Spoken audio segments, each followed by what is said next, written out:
মাটি বিশ্বকাপ বালুকাটা নির্বাচন। যারা বালুঘাটে আজকে নাম বলেন যুবদলের আহ্বায়ক, যুবদলের যুক্ত আহ্বায়ক আরো কয়েকজন তালিবান ইউনিয়নের, তারা কিন্তু অল্প কয়েকজন, 10 জন বা 20 জন। তারা কয়জন? 10 জন বা 20 জন। আর আপনার আজকে 130 লোক আসছেন, আপনারা কি তাদেরকে প্রতিরোধ করে তুলতে পারবেন? শেখ হাসিনা যখন পুলিশ, সেনাবাহিনী, পিসিপি, র্যাব, সোয়ার থেকে শুয়ে সকল বাহিনীকে নামিয়েছে, তখন কিন্তু আমরা নিরস্ত্র যখন তাদের উপর দাঁড়িয়ে আমরা প্রতিবাদ করেছি। যখন আমাদের বাড়িঘর থাকবে না, আমার মা বোন নিরাপদে থাকবে না, আমরা ন্যায্য কথা বললে হামলার শিকার হতে হবে, তখন আপনি চিন্তা করবেন না আপনি ডক্টর ইউনূস নাকি স্বরাষ্ট্র উপদেষ্টা। একই সাথে আজকের এই মানববন্ধন থেকে মেঘলাবাসীর পক্ষ থেকে আমরা অন্তর্বর্তীকালীন সরকারের মাননীয় প্রধান উপদেষ্টা প্রফেসর ইউনূসের প্রতি আহ্বান জানাই। দেখুন, এই যে আজকের এই চুল পাকা দাঁড়িয়েলা অল্প বয়সী তরুণরা আজকে এখানে দাঁড়িয়েছে, আপনার কাছে অন্যরা দাঁড়ায়, এই প্রেস ক্লাব দাবি আদায়ের জায়গা, অন্যরা অনেক কিছু চায়, কিন্তু এই মানুষগুলো আপনার কিছুই চায় না। ওয়ালটন এখন দেশের সীমানা পেরিয়ে পৌঁছে গিয়েছে 50-টিরও বেশি দেশে। ওয়ালটন, ঘরে ঘরে, বিশ্ব জুড়ে। তাদের বিশ্ববাড়ি রক্ষা করতে চায়। আপনি রাষ্ট্রের প্রধান হিসেবে আপনি যদি আমাদের নিরাপত্তা, আমাদের ঘর বাড়ি অবৈধ বালু উত্তোলন থেকে বন্ধ করতে না পারেন, তাহলে এর চেয়ে বড় লজ্জার কিছু হইতে পারে না।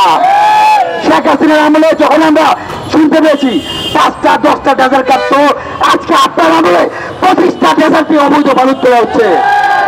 এই বালু উত্তোলন আমাদের জুলাই অভ্যুত্থানের চেতনা বহিঃপ্রকাশ না, আমাদের জুলাই অভ্যুত্থানের জামাত হয়েছে বাংলাদেশ পেয়েছি, এই বাংলাদেশের সাংঘর্ষিক।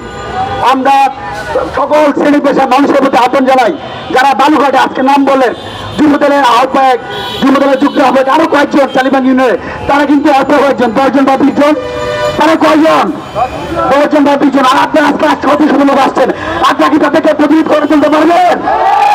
আমরা বিভিন্ন জায়গায় দেখতে পেয়েছি, গোপালগঞ্জে যখন সন্ত্রাস হামলা করা হয়েছে তাদের কিন্তু প্রতিরোধ করা হয়েছে। শেখ হাসিনা যখন পুলিশ, সেনাবাহিনী, পিসিপি, র্যাব, সোয়ার থেকে শুয়ে সকল বাহিনীকে নামিয়েছে, তখন কিন্তু আমরা নিরস্ত্র যখন তাদের উপর দাঁড়িয়ে আমরা প্রতিবাদ করেছি। আমরা কি মেঘলা ছেড়ে পারবো না? আমরা কি আমাদের অবৈধ বালু উত্তোলন বন্ধ একসাথে কাজ করতে পারবো?